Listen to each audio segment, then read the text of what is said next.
Thank you for watching Monday Kickoff. I am Fidel Barraza, alongside with me, Jerry Martinez, Kendall Whitley, and Walter Stringer. How you guys doing? Hey, okay. Here we are, man. The last Monday night football game of the season. Wow. Yes, last game of the Monday Night Football season. It's gonna feature the Buffalo Bills at the New England Patriots. To start out with Jerry, what are your thoughts on this game? Uh, I feel so bad for the Patriots. For once, they're gonna know what it feels to not win their division, right? And how to lose to how to lose the Monday night the Monday night game against an arch rival, right? And that's the Buffalo Bills are red hot, steaming hot.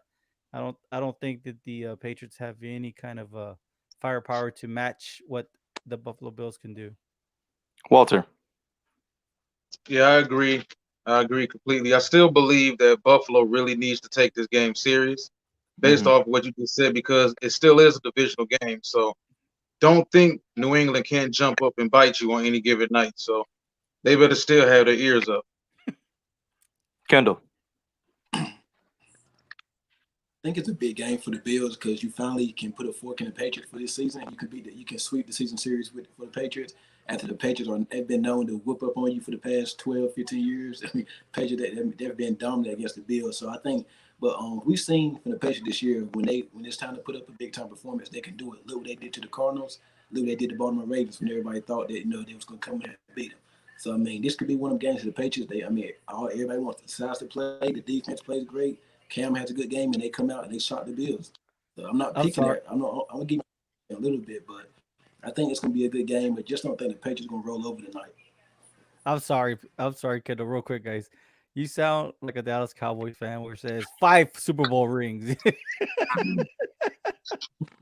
You keep on wanting to throw us the what you guys did in the past. It's about the now, man. Right now, Yeah. Buffalo's hot. Yeah, and then also I think it's important to mention that Buffalo is still fighting for that second playoff seed. Yeah. So if the Steelers were to Right. lose on Sunday and they went out, they would be the second seed in the AFC. So that's also important to keep in mind. Yeah. Yeah, that's very, very valuable. I Very. think I think a interesting storyline is let's go ahead and just say the Bills take this win, which we all are expecting, or some of us are expecting, right? Uh, is is Josh is Josh Allen going to be putting up that situational football, right? Because we saw last year about how he handled situational football, and when I talk about situational football, he tries to do too much, and in the process, he comes away with a lot of turnovers. I mean, look at that Houston Texans game last year, and what was it? It was their first playoff game. Yeah. And I mean, a lot of great plays, a lot of creative design plays that they did. But when you stop and you look at it, situational football, I mean, he could feel the heat. He tried to put too much on his shoulder. How many fumbles did he have in that game? I mean, when it comes down to it, your quarterback cannot do that.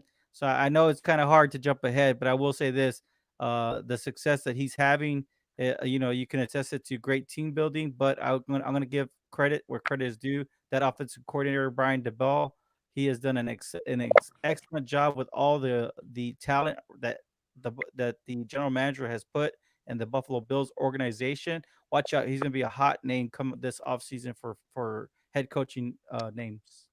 Yeah, and then I think that's a huge difference from last year to this year with Josh Allen. Those key turnovers he was making last year, and then also the addition of Stephon Diggs. We see him makes all the difference in the world for that offense as well. No doubt, no doubt. He's made a huge man. It's that we're not gonna get to see the Gilmore and Stephon Diggs matchup. Gilmore was hurt earlier this year, so it's the second time they're matching up, and Gilmore has missed both games. So I want to see J.C. Jackson going. What if J.C. Jackson he wants to earn a big contract this all season? Hey, you got Stephon Diggs tonight. Go out there and shut him down. But let's talk about possibly if the Patriots were to pull out this upset. It's a divisional game; anything can happen, right? And of course, you got Bill Belichick on the sideline. What are going to be some keys for the New England Patriots to pull this upset? Let's start with Jerry. Wow. Okay. Well, I mean, the first thing to do is, I mean, it's hard, man. You don't got you. The thing is that the Buffalo Bills are going to air this ball out, but most importantly, I mean, you gotta shut down Cole Beasley because Cole Beasley is basically an extension to your running game. He can get those little small little he'll catch the ball and run it up, get you that first down, which kind of sets up the deep ball, right? Especially with Stephon Diggs. And I mean, after stopping Cole Beasley, you got to stop Stephon Diggs, and it's gonna be a tough matchup, especially without having, like Kendall said, your number one corner and Stephon Gilmore there.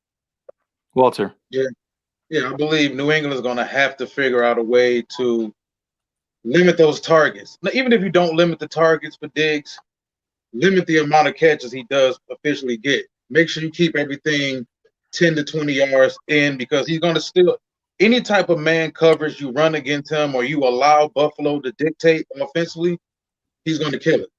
And I noticed like throughout the season, teams defended Buffalo completely differently that way, because they pretty much figured, well, they allowed Buffalo to pretty much dictate wherever the man coverage was going to be for Diggs, and no one really adjusted to it. That's why I think come playoff time, Buffalo has some holes that can really get exploited, because if a defensive team decides that, you know what, we're going to take Diggs away, just Josh, what are you going to do?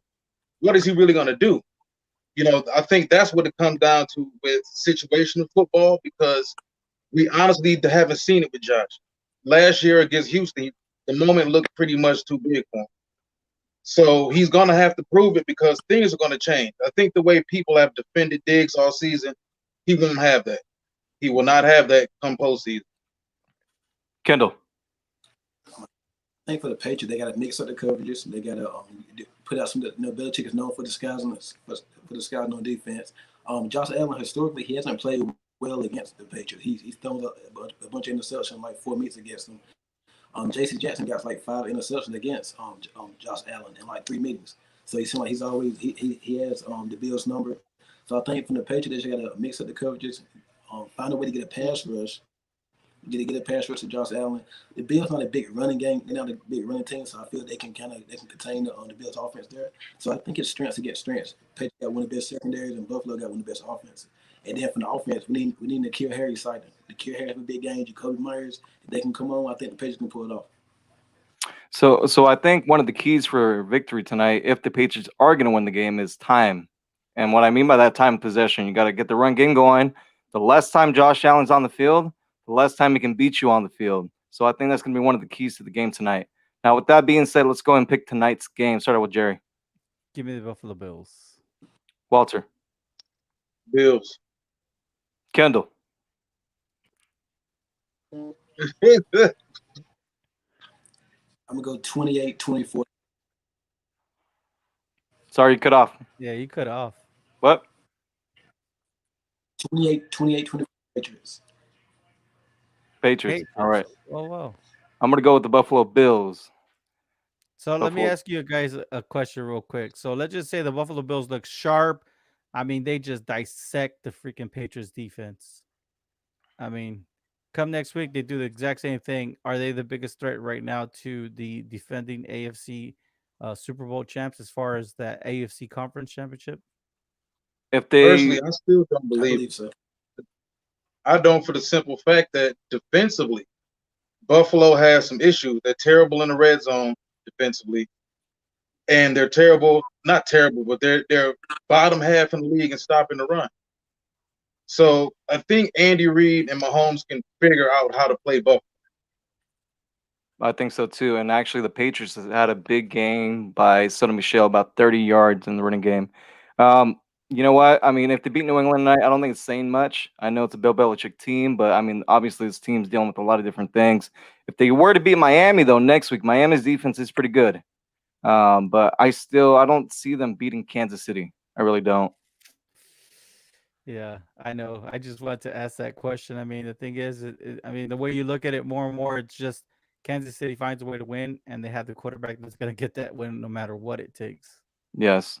All right, guys. And before we get off the air, any final thoughts on our last Monday kickoff show? Start out with Jerry.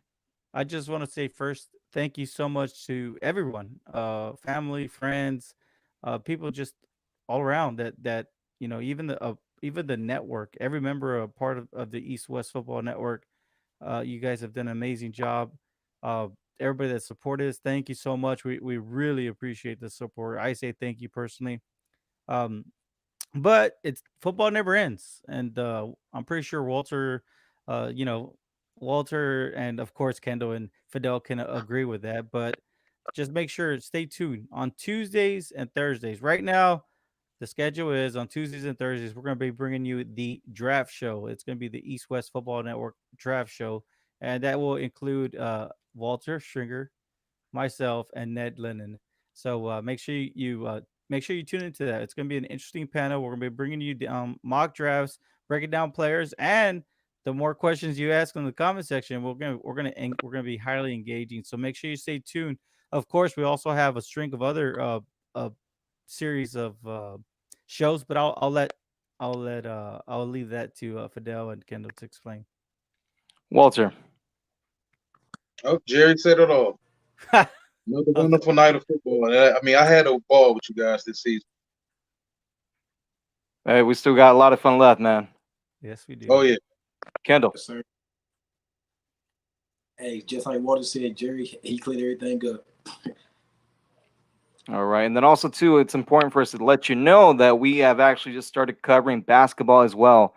So you guys want to make sure you tune into this East West Football podcast page on Facebook for our new show hosted by Sania Blue, Full Court Press. There's going to be a new episode tomorrow at 2 p.m. Central Time. So you want to make sure you stay tuned for that. And like Jerry was saying, thank you, everyone, for watching this season. Of course, football never ends. So you just want to make sure you follow us on all social media platforms. And enjoy the game and stay safe and Happy New Year.